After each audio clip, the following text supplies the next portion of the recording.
Assalamualaikum warahmatullahi wabarakatuh. Halo teman-teman, perkenalkan nama saya Mini Julita.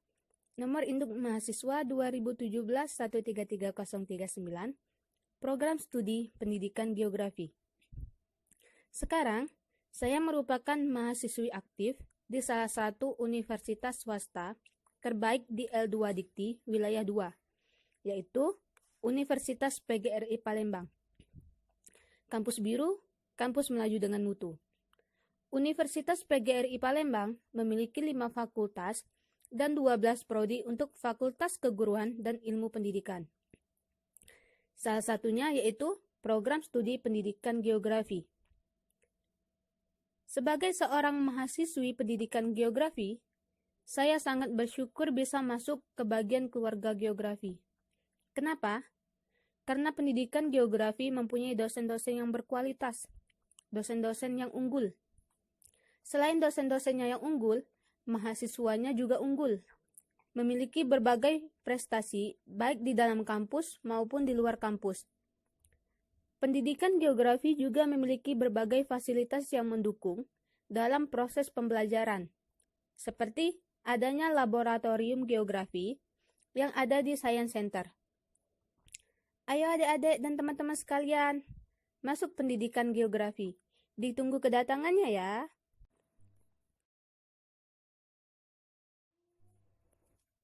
Nah, yang pertama, saya akan membahas tentang letak kepulauan Indonesia, di mana terbagi menjadi letak fisiografis, letak sosiografis, letak geografis, dan letak sosial budaya. Untuk letak fisiografis sendiri, itu terdiri atas letak astronomis, letak geomorfologis, dan letak geologi. Sedangkan untuk letak sosiografis nanti akan membahas tentang letak sosial ekonomi. Letak astronomis. Letak astronomis adalah letak suatu tempat dilihat dari posisi garis lintang dan garis bujurnya. Letak astronomis Indonesia sendiri berada di 6 derajat lintang utara sampai 11 derajat lintang selatan dan 95 derajat bujur timur sampai 141 derajat bujur timur. Yang kedua, yaitu letak geomorfologis. Letak geomorfologis adalah letak berdasarkan morfologi suatu tempat di muka bumi. Letak geomorfologis di Indonesia sendiri sangat bervariasi. Adanya perbedaan letak geomorfologis ini mempunyai berbagai pengaruh, seperti adanya suhu yang berbeda-beda, sangat berpengaruh terhadap jenis tanaman, menentukan ada atau tidaknya mineral yang terkandung oleh batuan tersebut, menentukan kepadatan penduduk, misalnya tempat yang memiliki morfologi berbukit atau terjal, kepadatan penduduknya kecil. Yang ketiga yaitu letak geologi. Letak geologi adalah letak suatu daerah atau negara berdasarkan struktur batu-batuan yang ada pada kulit bumi. Letak geologi Indonesia dapat dilihat dari beberapa sudut, yaitu sudut formasi geologinya, keadaan batuannya, dan jalur pegunungannya. Dilihat dari jalur pegunungannya sendiri, Indonesia terletak antara dua pertemuan rangkaian pegunungan muda, yaitu rangkaian sirkumpasifik dan sirkummediterania. Oleh karena itu, adanya dua rangkaian tersebut menyebabkan Indonesia memiliki banyak gunung api, sering terjadi gempa, dan terdapat bukit-bukit tersier. Untuk letak geologi Indonesia sendiri berada di 21 derajat lintang utara sampai 11 derajat lintang selatan dan 92 derajat 15 menit bujur timur sampai 150 derajat 48 menit bujur timur. Yang kedua yaitu letak sosiografis, membahas tentang letak sosial ekonomi, yaitu kedudukan atau posisi seseorang dalam kelompok masyarakat yang ditentukan oleh jenis aktivitas ekonomi, pendidikan, dan pendapatan. Yang ketiga yaitu letak geografis. Indonesia terletak di antara dua benua dan dua samudra. Dua benua tersebut adalah benua Asia dan benua Australia. Sedangkan untuk dua samudra tersebut, yaitu Samudra Pasifik dan Samudra Hindia. Terakhir, letak sosial budaya. Letak sosial budaya ialah letak suatu wilayah yang bersangkutan terhadap wilayah lainnya. Misal, Indonesia berada di jalur lintas perdagangan internasional. Hal tersebut dapat mengakibatkan di Indonesia banyak terjadi akulturasi budaya. Materi yang kedua yaitu konsep region dan Indonesia sebagai suatu region. Yang pertama, apa itu region? Region adalah sebagian permukaan bumi yang memiliki ciri-ciri keseragaman, gejala internal yang membedakan satu wilayah dengan wilayah lainnya. Sedangkan geografi regional adalah studi tentang variasi persebaran gejala dalam ruang pada wilayah tertentu. Aspek-aspeknya sendiri dapat ditinjau dalam hubungan integrasi, interrelasi keruangannya dengan geografi regional, karakteristik suatu wilayah dapat ditimbulkan. Untuk unsur esensial dalam geografi regional sendiri terdiri atas 7. Yang pertama yaitu letak atau lokasi. Letak atau lokasi ini terbagi menjadi 2, yaitu lokasi absolut, astronomis, dan lokasi relatif, yaitu geografis. Yang kedua, luas dan bentuk wilayah. Bentuk wilayah sendiri nanti akan berkaitan dengan geografi politik dan geostrategi. Yang ketiga yaitu relief dan iklim. Relief membahas tentang batas alami yang mempengaruhi kehidupan masyarakat, sedangkan iklim berpengaruh terhadap kehidupan sehari-hari. Yang keempat yaitu geologi dan geomorfologi, mempengaruhi perkembangan bentuk lahan yang menjadi dasar pertimbangan dalam pengembangan wilayah. Yang kelima yaitu sejarah, menyangkut keadaan alam, baik geologi, geomorfologi, politik, maupun penduduknya sendiri. Yang keenam yaitu penduduk, budaya, dan mata pencaharian, mempengaruhi berbagai corak kehidupan termasuk mengubah tentang alami menjadi bentang budaya. Yang ketujuh yaitu tentang potensi dan permasalahan utama. Materi yang ketiga yaitu tentang geologi Indonesia. Sebelumnya, Kepulauan Indonesia terbagi menjadi 2 daerah, yaitu daerah kratogen dan daerah tektogen. Daerah kratogen sendiri terdapat di sebelah barat dan timur. Ciri-cirinya adanya gerakan epirogenetik, permukaan planasi, dan laut dangkal. Sedangkan untuk daerah tektogen dicirikan adanya neotektonik aktif yang menghasilkan busur kepulauan, palung laut dalam, dan basin. Sedangkan untuk sistem lempeng di Indonesia terbagi menjadi 3, yaitu lempeng Asia, lempeng Laut India Australia, dan lempeng Laut Pasifik. Lempeng Laut Asia umumnya berupa kontinen, di bagian timur berupa laut, termasuk pula lempeng Laut Sulawesi dan lidah Nusa Tenggara sampai Maluku Selatan. Lempeng Laut India Australia berupa subduksi oseanik di sisi barat dan bagian tubrukan kontinen di sisi timur. Sedangkan yang terakhir itu lempeng Lautan Pasifik, menunjam di bawah kontinen Asia, terdiri dari sejumlah lempeng kecil yaitu Caroline, Filipina, dan Maluku Utara. Untuk peta geologi Indonesia sendiri bisa dilihat di gambar berikut ini. Lanjut yaitu materi ketiga tentang geomorfologi. Geomorfologi merupakan ilmu yang mempelajari tentang bentuk lahan permukaan bumi beserta mineral penyusunannya, gaya-gaya, dan proses yang menyebabkan bentuk lahan tersebut. Adapun klasifikasi bentuk lahan geomorfologi ada 9, yaitu vulkanik, struktural, denudasional, marin, aeolin, fluvial, solusional, glasial, dan organik. Yang pertama yaitu bentuk lahan vulkanik. Bentuk lahan vulkanik merupakan bentuk lahan yang terbentuk karena adanya fenomena yang berkaitan dengan gerakan magma yang bergerak naik ke permukaan bumi. Contohnya, seperti Kepundan. Yang kedua yaitu bentuk lahan struktural. Terbentuk karena adanya proses endogen atau proses tektonik yang berupa pengangkatan, perlipatan, dan pensesaran. Contohnya, gawir sesar. Yang ketiga yaitu bentuk lahan denudasional.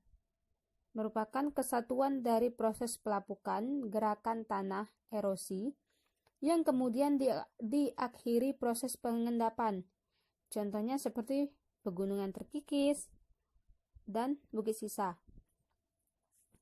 Yang keempat yaitu bentuk lahan marin. Merupakan bentuk lahan yang dihasilkan oleh aktivitas marin yang berada di kawasan pesisir yang terhampar sejajar garis pantai. Contohnya seperti Gisik, Gosong Laut. Yang kelima yaitu bentuk lahan aeolin. Merupakan bentuk lahan yang disebabkan oleh angin berupa pengikisan, pengangkatan, dan pengendapan material lepas oleh angin. Contohnya seperti gumuk pasir. Yang keenam yaitu bentuk lahan fluvial. Merupakan bentuk lahan yang terbentuk akibat aktivitas aliran sungai yang berupa pengikisan, pengangkutan, dan pengendapan atau sedimentasi. Contohnya seperti daratan aluvial maupun teras sungai. Bentuk lahan yang ketujuh yaitu bentuk lahan solusional. Merupakan bentuk lahan yang dihasilkan oleh proses pelapukan pada batuan yang mudah larut.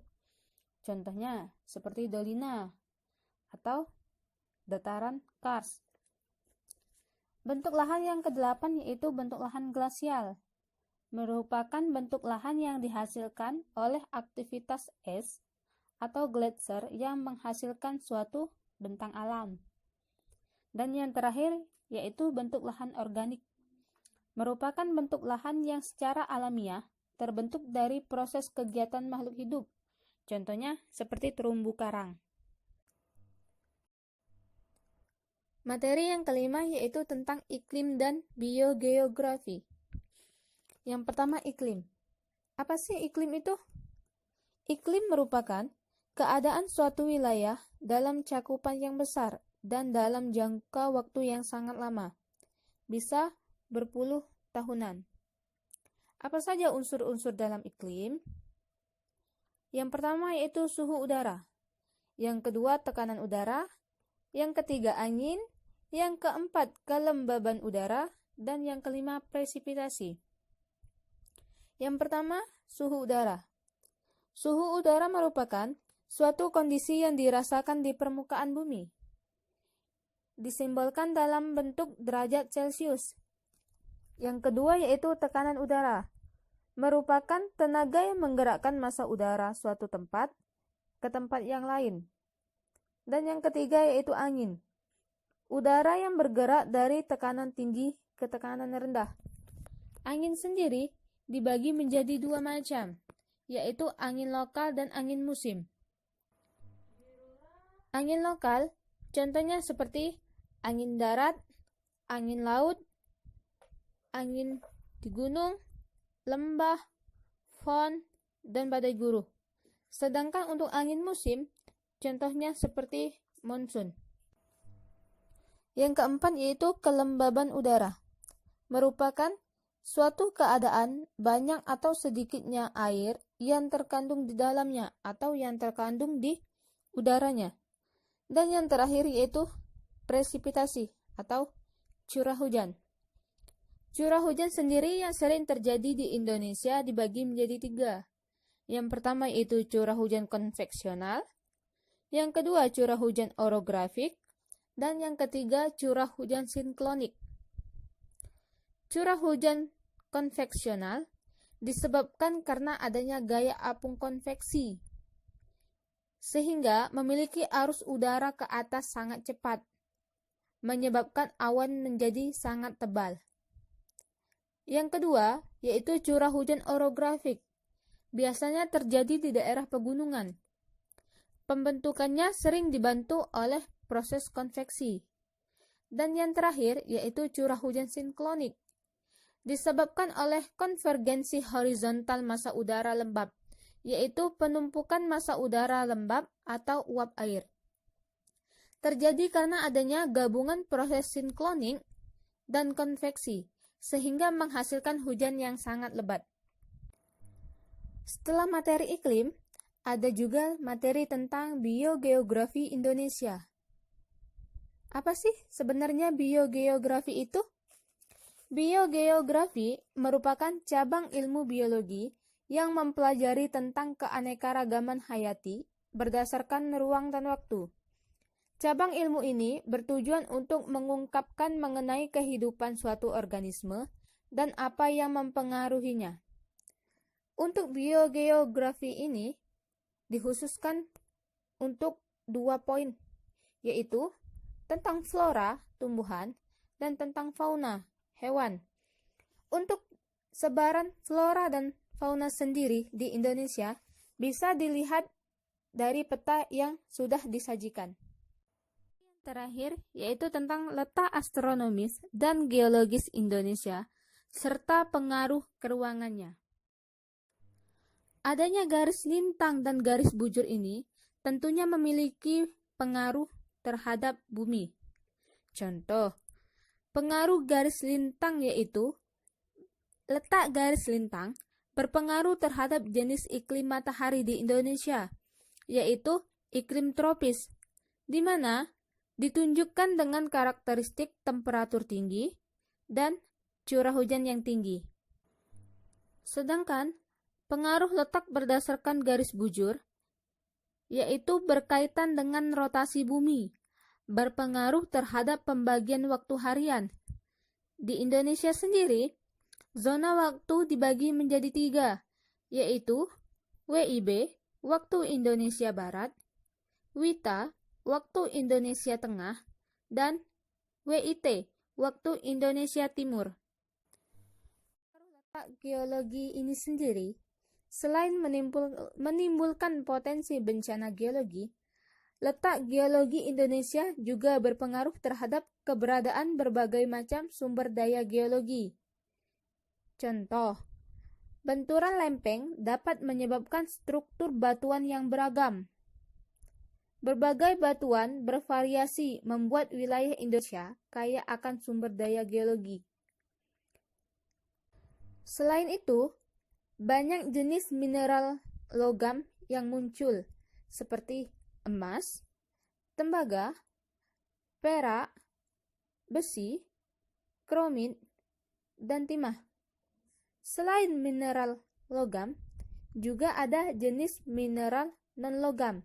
Contohnya, seperti belerang, batu gamping, gambut, dan pasir besi.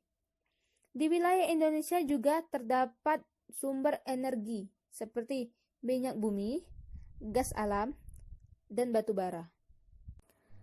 Selain itu, letak geologi Indonesia juga berpengaruh terhadap potensi migas dan energi terbarukan berupa panas bumi. Sekian penjelasan materi dari saya tentang geografi regional Indonesia. Semoga bermanfaat untuk teman-teman semua. Saya akhiri, wabillahi taufiq wal hidayah. Wassalamualaikum warahmatullahi wabarakatuh.